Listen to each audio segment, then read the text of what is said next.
وعلمنا ما ينفعنا وزدنا علما وبارك لنا في علمنا وارزقنا الإخلاص في القول والعمل كاملا وعلما نافعا لا ينسى وتوفيقا دائما وصحة ويقينا وعافية. اللهم يسر لنا أمورنا اللهم يسر لنا أمورنا اللهم يسر لنا أمورنا آمين يا رب العالمين. Alhamdulillah kaum muslimin rahimakumullah. Kita lanjutkan tafsir Al-Quran satu hari satu halaman.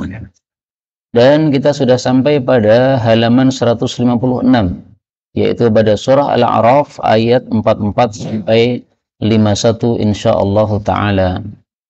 A'udzu billahis samii'il 'aliim minasy syaithaanir rajiim min hamzihi wa nafthihi wa nafthihi.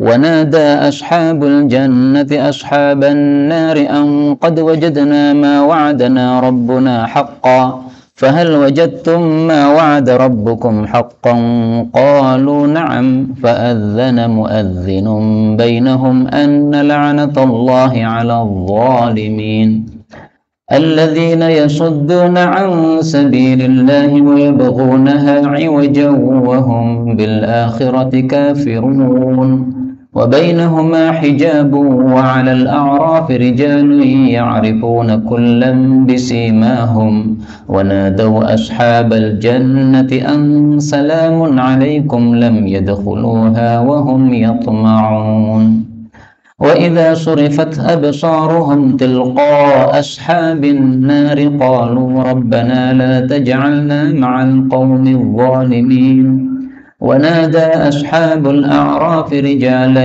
يعرفونهم بسيماهم قالوا ما أغنى عنكم جمعكم وما كنتم تستكبرون أهؤلاء الذين أقسمتم لا ينالهم الله برحمة ادخلوا الجنة لا خوف عليكم ولا أنتم تحزنون ونادى أصحاب النار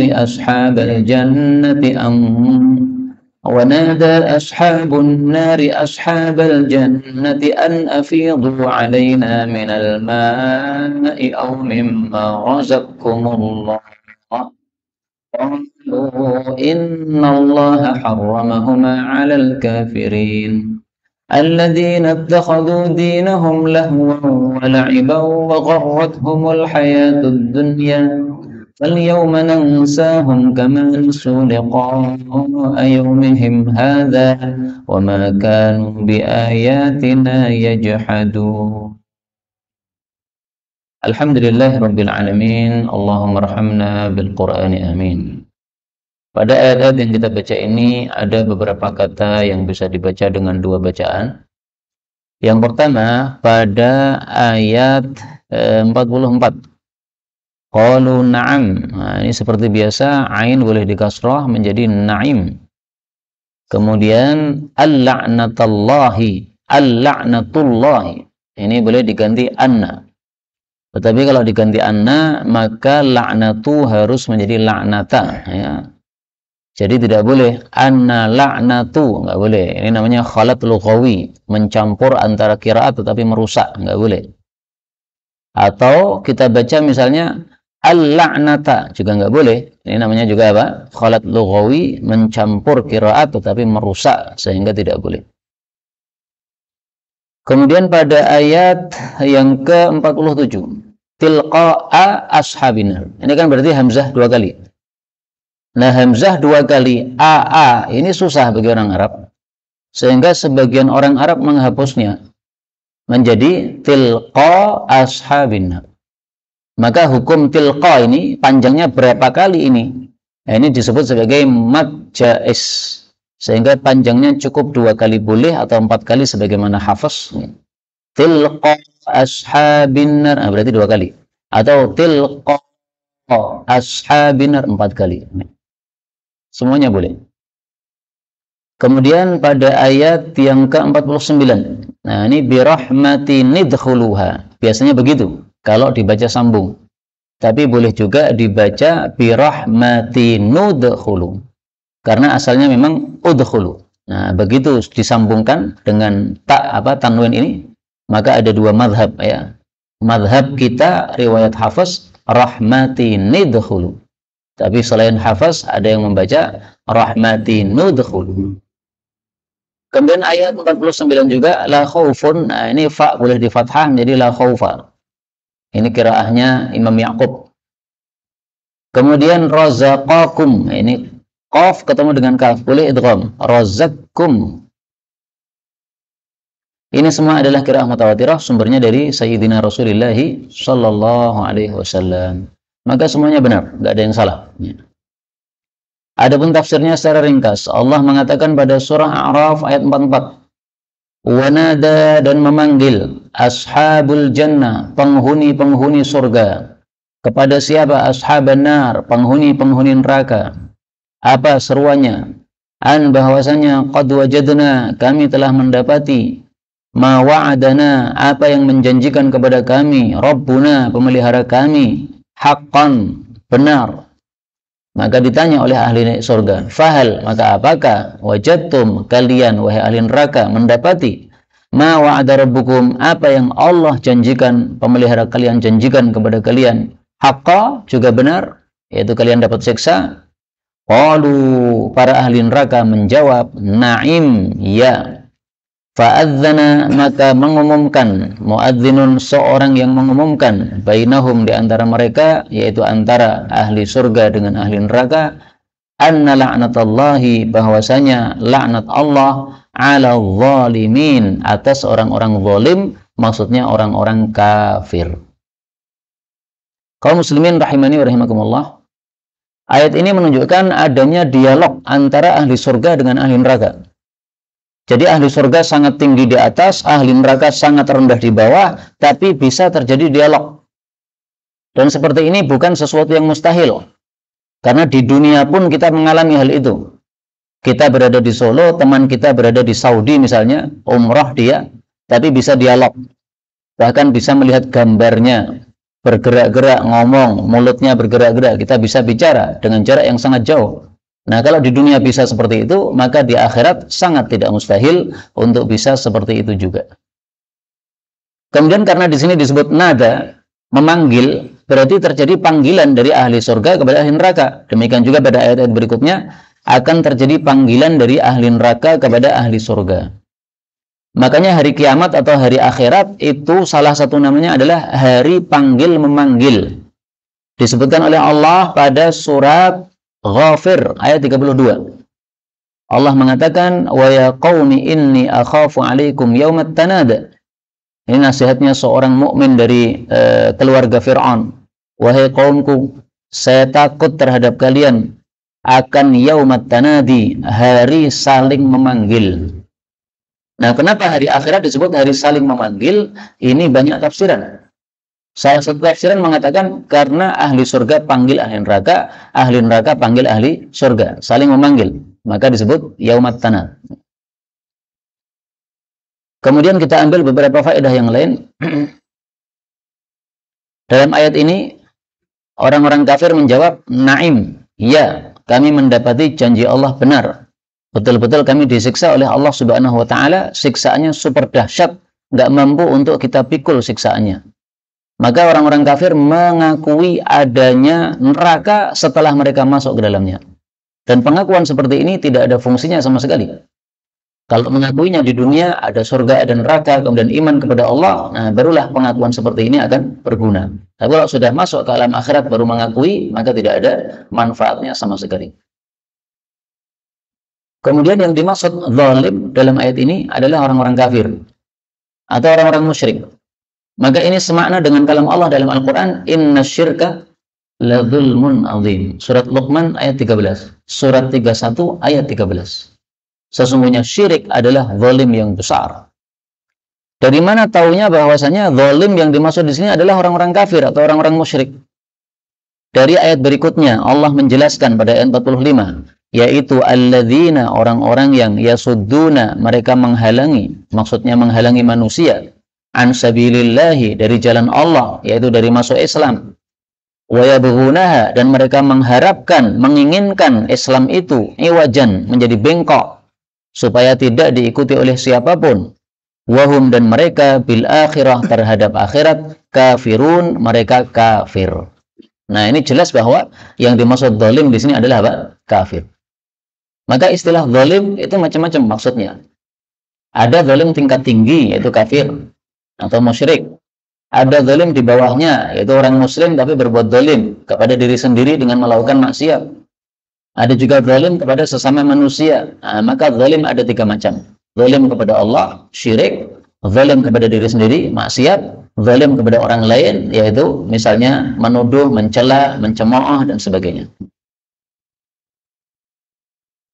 Kemudian Allah mengatakan, wa bainahuma, dan di antara keduanya, yaitu ahli surga dan ahli neraka, atau antara surga dan neraka, hijabun, ada tirai, ada hijab.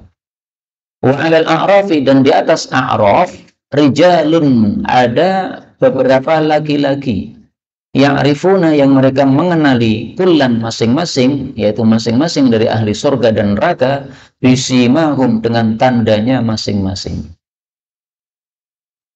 Ayat ini menunjukkan adanya orang-orang yang berada di tengah-tengah antara surga dan neraka. Mereka disebut sebagai ashabul a'raf, penghuni a'raf. Apa itu a'raf? A'raf adalah, menurut sebagian ulama, talun bainal jannah wan nar, satu gundukan atau satu bukit di antara surga dan neraka. Jadi ada surga, ada neraka, ada pemisahnya. Nah, pemisahnya ini disebut sebagai apa? A'raf. Menurut Ibnu Katsir, a'raf ini adalah hijab yang disebutkan sebelumnya. Di antara keduanya ada hijab. Hijabnya disebut apa? A'raf. Ini menurut tafsir Ibnu Katsir. Kemudian Imam Tabari menjelaskan bahwa hijab atau a'raf yang dimaksud di sini adalah pagar yang disebutkan oleh Allah dalam surat Al-Hadid.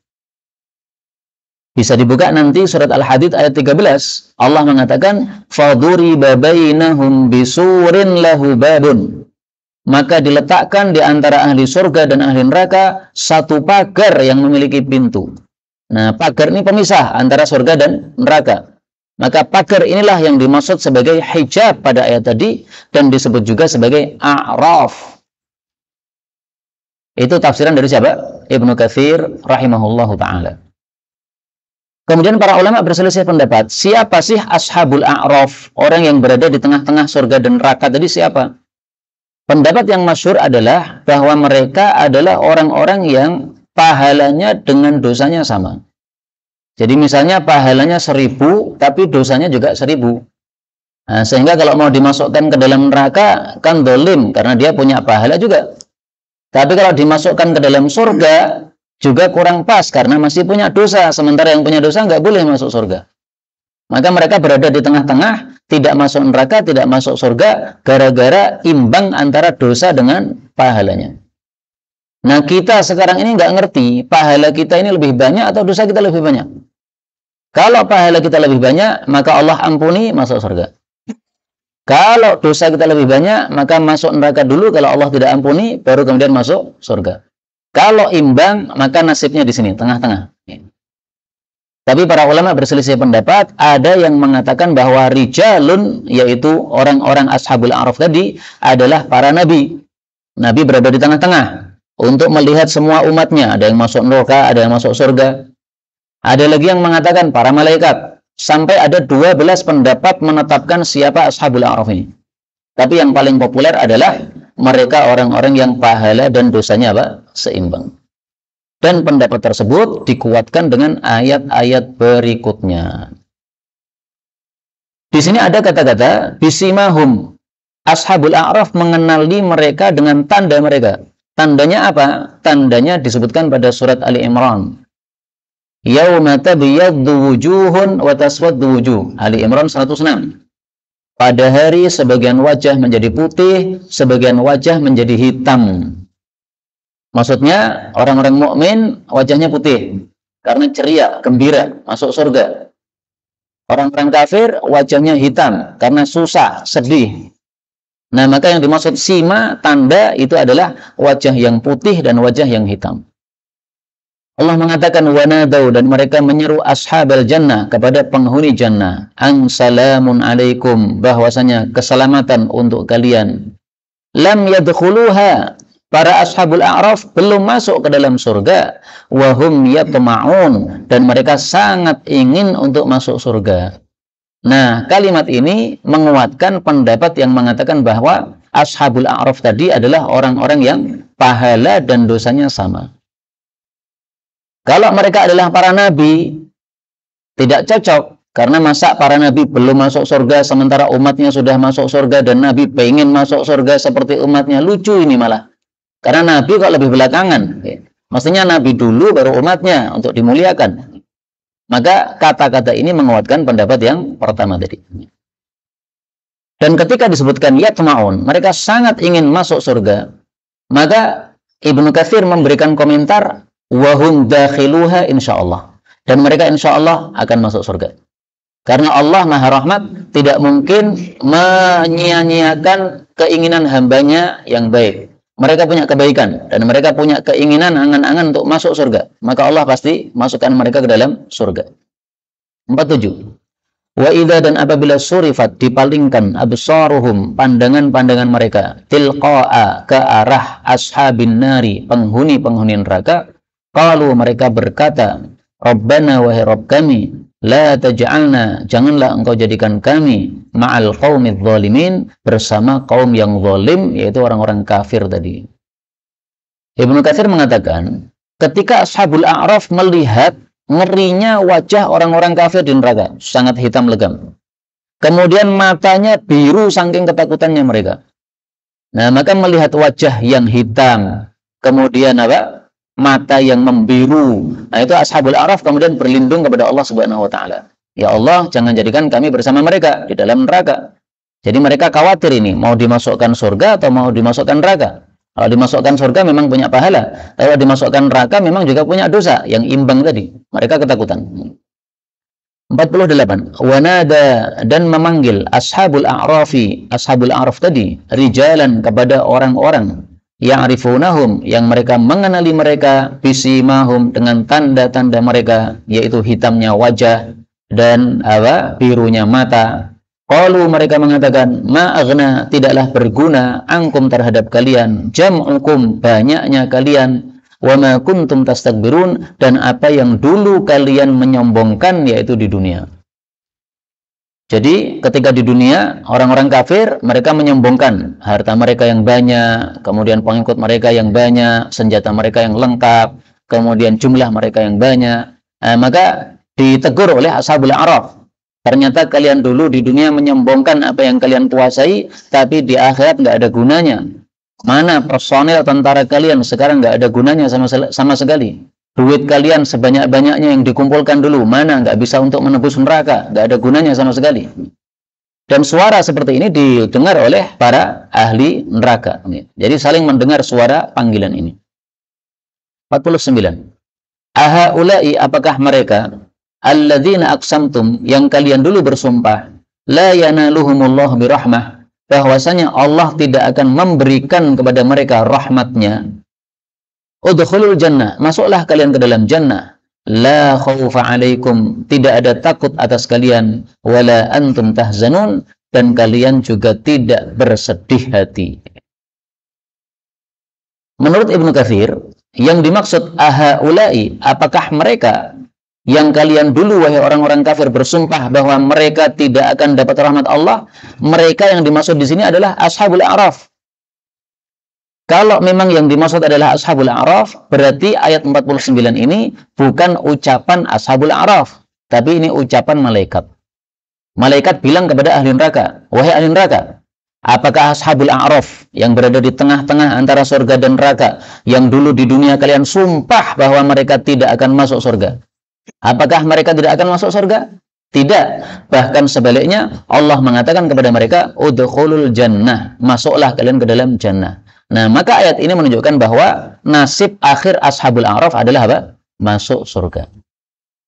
Maka yang dimaksud dalam ayat ini, ahaulai, mereka itu adalah ashabul a'raf. Nasib akhirnya masuk surga. Ini tafsiran dari Ibnu Katsir.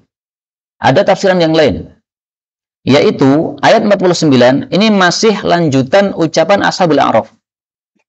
Jadi setelah ashabul a'raf menegur orang-orang kafir, wahai orang-orang kafir, kalian dulu menyombongkan kekuatan kalian, ternyata di sini nggak ada gunanya. Nah, kemudian ditegur lagi, apakah mereka siapa? Mereka orang-orang yang masuk ke dalam surga. Apakah mereka ahli surga yang dulu kalian sumpahi di dunia bahwa mereka tidak akan dapat rahmat Allah? Bahkan ternyata sebaliknya, mereka udkhulul jannah, mereka disuruh oleh Allah untuk masuk ke dalam jannah. Maka ada dua tafsiran di sini. Kalau ditafsiri mereka adalah ashabul a'raf, berarti yang ngomong adalah malaikat. Kalau ditafsiri mereka adalah ahli surga, berarti yang ngomong di sini adalah apa? Ashabul a'raf. Saya lebih suka tafsiran yang pertama, bahwa yang ngomong ini adalah malaikat, supaya ayat ini menjadi dalil yang sangat jelas bahwa ashabul a'raf akhirnya masuk surga, karena Allah mengatakan kepada mereka, udkhulul jannah, masuklah kalian ke dalam jannah. Kalau sudah masuk jannah, maka tidak ada takut, tidak ada sedih sama sekali. Artinya kalau di dunia masih ada kemungkinan sedih dan takut. Jadi sedih dan takut ini dihilangkan oleh Allah kalau sudah masuk surga. Adapun di dunia, maka orang beriman tidak ada jaminan, tidak akan sedih, tidak akan takut, nggak ada jaminan. Bahkan justru orang beriman gara-gara takut dan sedih, itu bisa melenyapkan dosa-dosanya. Rasulullah SAW bersabda,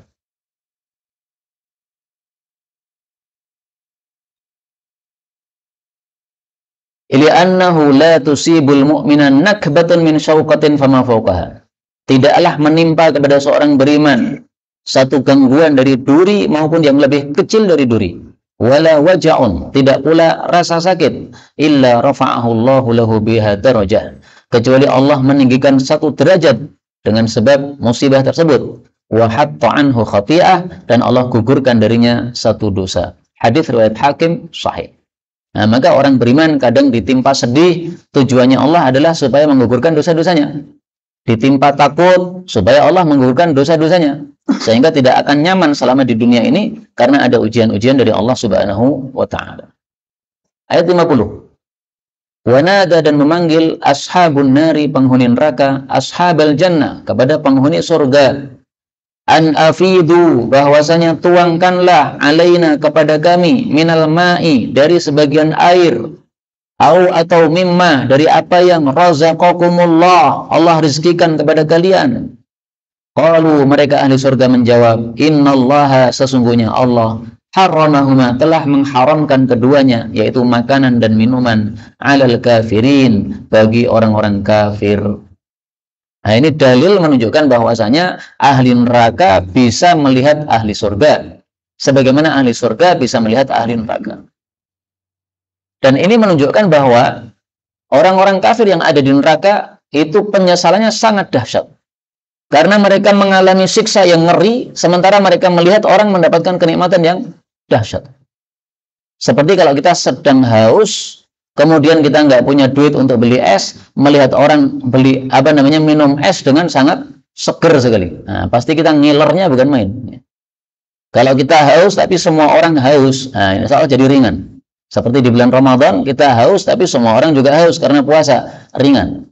Kalau kita yang haus sendirian, sementara orang lain minum yang segar, nah ini menjadi apa? Satu musibah untuk kita, menjadi penyesalan untuk kita. Kemudian kata-kata ini, afidu alaina, tuangkan kepada kami air atau rizki dari Allah, yaitu makanan maksudnya. Ini menunjukkan bahwa penghuni neraka diberi siksa oleh Allah berupa haus yang dahsyat dan lapar yang dahsyat. Jadi siksaannya bertumpuk-tumpuk ahli neraka. 1, panas yang dahsyat. 2, siksaan yang dahsyat, yang tidak bisa dipikul rasanya. 3, haus yang dahsyat. 4, lapar yang dahsyat, dan lain-lain. Makanya Allah sebutkan tentang siksa neraka. Ada macam-macam, kata Allah pada surat Shad ayat 58. Wa akhar, dan ada siksaan yang lain, min syaklihi, yang serupa dengan siksaan tersebut yang disebutkan sebelumnya. Azwajun, bermacam-macam siksaannya. Maka siksaannya tidak hanya satu macam, tapi bermacam-macam. Lapar yang sangat dahsyat, menyebabkan mereka harus makan sesuatu yang semestinya nggak dimakan. Haus yang sangat dahsyat, menyebabkan mereka minum sesuatu yang semestinya nggak diminum. Dalilnya apa? Dalilnya dalam ayat yang lain. Allah Subhanahu wa Ta'ala mengatakan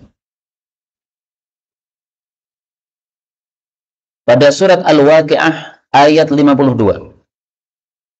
La'akilun, mereka akan memakan min syajarin min zaqqum, dari pohon zaqqum. Famali'una minhal butun, lalu mereka memenuhi perut mereka dengan pohon zaqqum.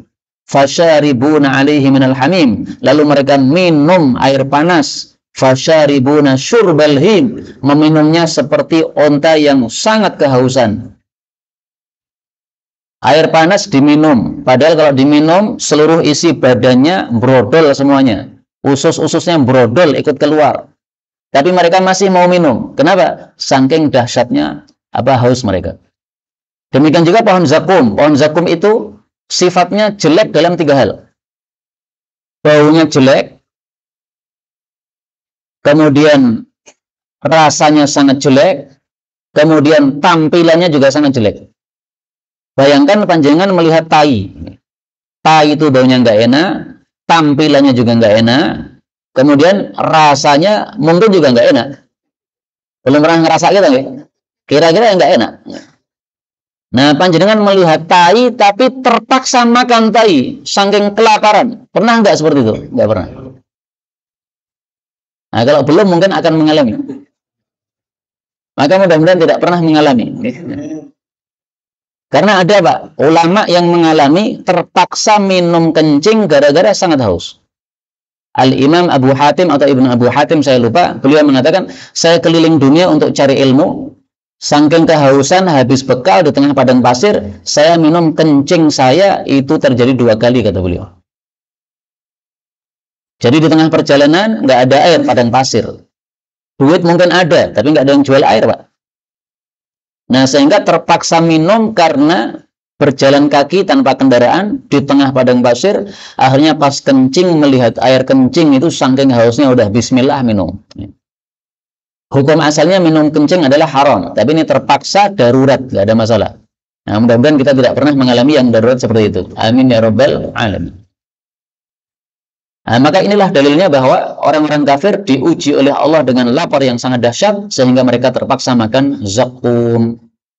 Apa kata Nabi tentang zakum? Beliau mengatakan, "Lau anna qatratan."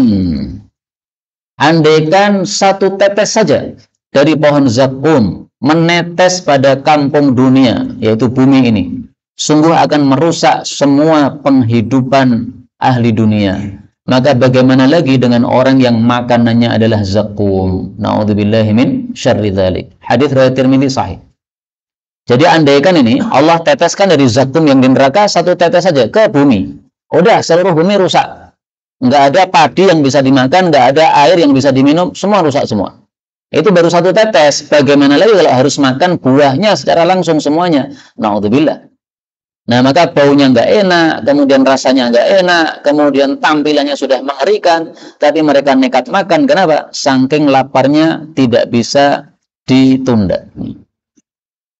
Jeleknya pohon zakum disebutkan oleh Allah Subhanahu wa Ta'ala pada surat yang lain, yaitu pada surat As-Saffat ayat 65.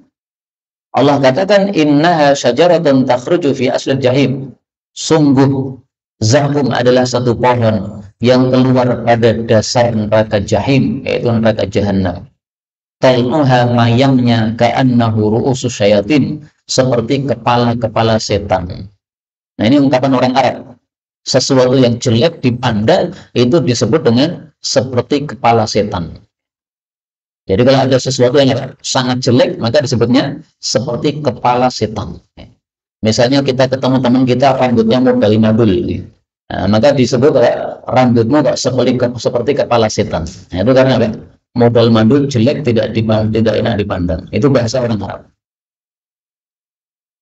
Kemudian Allah Subhanahu wa Ta'ala mengatakan pada ayat 21, menjelaskan siapa orang-orang kafir yang tidak boleh mendapatkan nikmat surga tadi, yaitu alladzina, orang-orang yang ittakhadhu, mereka menjadikan dinahum, agama mereka, lahwan, sebagai permainan, kesia-siaan, walaiban, dan permainan, dan telah menipu mereka al-hayatud dunya, kehidupan dunia, sehingga mereka tidak pernah beramal untuk akhirat.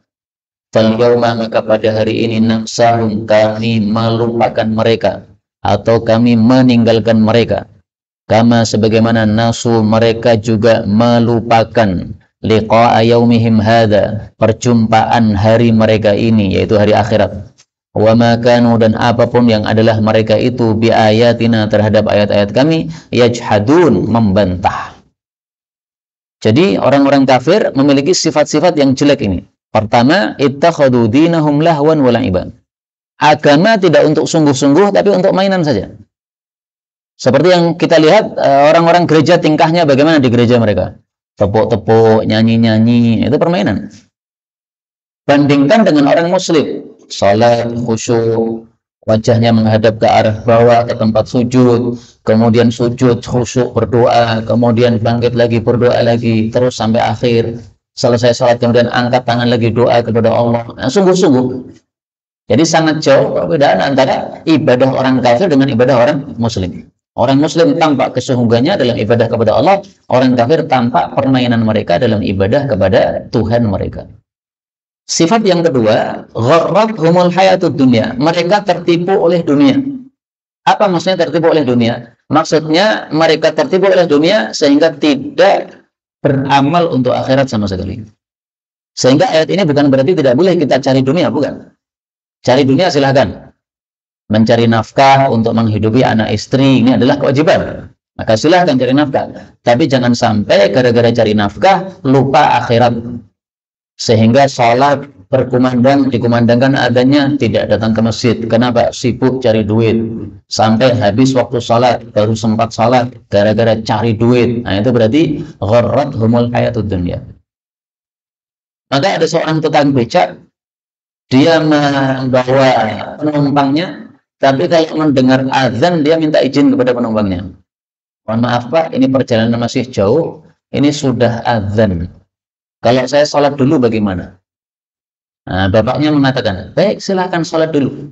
Saya juga seorang muslim, sekaligus kita sholat bareng-bareng. Nah, ini ada seorang tukang becak seperti itu. Ini tukang becak yang tidak gharrathumul hayatud dunya. Kaum muslimin rahimani wa rahimakumullah, Allah menasihati kita jangan ditipu oleh dunia. Pada surat Luqman ayat yang ke-33, fala taghurrannakumul hayatud dunya, jangan sekali-kali dunia menipu kalian. Fala taghurrannakum billahil ghurur, jangan sekali-kali setan menipu kalian. Diulang lagi oleh Allah pada surat Fatir ayat 5, fala taghurrannakumul hayatud dunya wala yaghurrannakum billahil ghurur. Sama persis ayatnya, satu surat Luqman, satu surat Fatir. Sayyidina Ali radhiyallahu anhu memberikan nasihat kepada kita. Nasihatnya sangat indah, ditulis oleh Imam Bukhari di dalam kitab sahihnya. Beliau mengatakan, wa qala Ali bin Abi Thalib, berkata Ali bin Abi Thalib radhiyallahu anhu, irtahalatid dunya mudbira, dunia pasti pergi menjauh. Wa irtahalatil akhiratu muqbilah, akhirat pasti datang mendekat.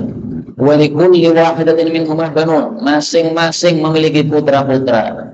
Farunu min abna'il akhirah, jadilah putra akhirat. Wala takunu min abna'id dunya, jangan menjadi putra-putra mengejar dunia, putra-putra yang mengejar dunia. Fa innal yawma amalun, karena hari ini adanya amal, wala hisab, enggak ada hisab. Wa ghadan hisabun wala amal, adapun besok di akhirat adanya hisab dan tidak ada lagi kesempatan untuk beramal. Nah, ini perkataan Sayyidina Ali sangat bagus untuk kita tampilkan sebagai tafsir untuk ayat ini yang mengatakan kepada kita, yang menghasung kepada kita untuk tidak meniru orang-orang kafir yang mereka terkecoh, tertipu oleh kehidupan dunia. Kemudian di sini Allah katakan, hari ini kami lupakan mereka sebagaimana mereka melupakan kami. Ini menunjukkan bahwa Allah akan membalas sesuai amal masing-masing. Orang ingat sama Allah, maka balasannya akan diingat oleh Allah. Maka orang yang banyak ingat kepada Allah, besok di akhirat tidak akan dilupakan oleh Allah sehingga masuk neraka tidak dikeluarkan, nggak mungkin. Allah akan ingat dia sehingga Allah akan ampuni dosa-dosanya. Kamu dulu banyak ingat kepada saya, nah sekarang saya ingat sama kamu. Kamu punya dosa-dosa, saya hapuskan. Sudah masuk surga sana, tidak usah mencicipi neraka. Mudah-mudahan semua kita seperti itu. Amin ya rabbal alamin. Ayat yang semakna dengan ini, orang-orang yang lupa kepada Allah, maka Allah pun tinggalkan dan melupakan mereka sangat banyak. Saya kumpulkan di sini 3 ayat, yaitu pada surat At-Taubah ayat 67. Nasullaha fanasiyahum. Mereka melupakan Allah, maka Allah pun nanti melupakan mereka. Surat Taha ayat 26. Qala kadzalika atatka ayatuna fanasitaha wa kadzalika al-yauma tunsa. Dulu ayat-ayat kami datang, kamu malah melupakan atau meninggalkan, maka sekarang kamu pun dilupakan atau ditinggalkan. Surat Al-Jathiyah ayat 34. Wa qila al-yauma nansakum kama nasitum liqa'a yaumikum hada. Hari ini kami lupakan kalian sebagaimana dulu kalian melupakan kami. Nah, maka dibalas oleh Allah yang setimpal. Juga kita temukan dalam hadis yang sahih riwayat Imam Muslim dari hadis Abu Hurairah radhiyallahu anhu, Rasulullah shallallahu alaihi wasallam bersabda bahwa besok di akhirat yaqulu, Allah berkata, afa dhananta annaka mulaqiyya, apakah kamu dulu di dunia yakin bahwa kamu akan berjumpa dengan saya? Fayaqulu, maka si kafir atau si munafik mengatakan la, enggak. Fayaqulu, maka Allah berkata, fa inni ansaka kama nasitani. Kalau begitu hari ini saya akan lupakan kamu atau meninggalkan kamu sebagaimana dulu kamu juga melupakan saya atau meninggalkan saya. Jadi nasya yang sah ini boleh diartikan meninggalkan atau diartikan apa? Melupakan. Sama saja. Karena orang melupakan berarti ditinggalkan. Yaitu ditinggalkan dari rahmat Allah Subhanahu wa taala, ditinggalkan di dalam neraka, tidak diampuni oleh Allah Subhanahu wa taala. Karena itu kaum muslimin rahimani wa rahimakumullah, pelajaran yang dapat kita ambil dari ayat ini adalah kita jangan melupakan Allah, tapi hendaklah kita banyak zikir kepada Allah Subhanahu wa taala. Apabila banyak zikir kepada Allah Subhanahu wa taala, Rasul sallallahu alaihi wasallam bersabda, "Salatun, ada 3 orang, la yaruddullah du'aahum." Allah tidak akan menolak doa mereka. Siapa saja? Yang pertama, adz-dzakirullaha katsiran. Orang yang banyak zikir kepada Allah, doanya enggak ditolak. Wal mazlum, orang yang dizalimi, doanya enggak ditolak. Wal imamul muqsid, pemimpin yang adil, doanya enggak ditolak. Hadits riwayat Baihaqi dalam Syu'abul Iman, derajatnya hasan. Nah, maka kalau kita ingin doa kita mustajab, banyaklah zikir sama Allah. Karena orang yang banyak zikir sama Allah berarti banyak ingat sama Allah, Allah akan balas ingat sama dia. Maka ketika dia berdoa, Allah katakan, kamu sekarang membutuhkan saya, berdoa kepada saya. Nah, saya ingat kamu sebagaimana dulu kamu biasa ingat saya. Akan diberikan oleh Allah Subhanahu wa taala. Bagaimana caranya supaya termasuk adz-dzakirullah katsiran, banyak zikir kepada Allah? Kapan disebut banyak zikir? Jawabannya dalam surat Ali Imran.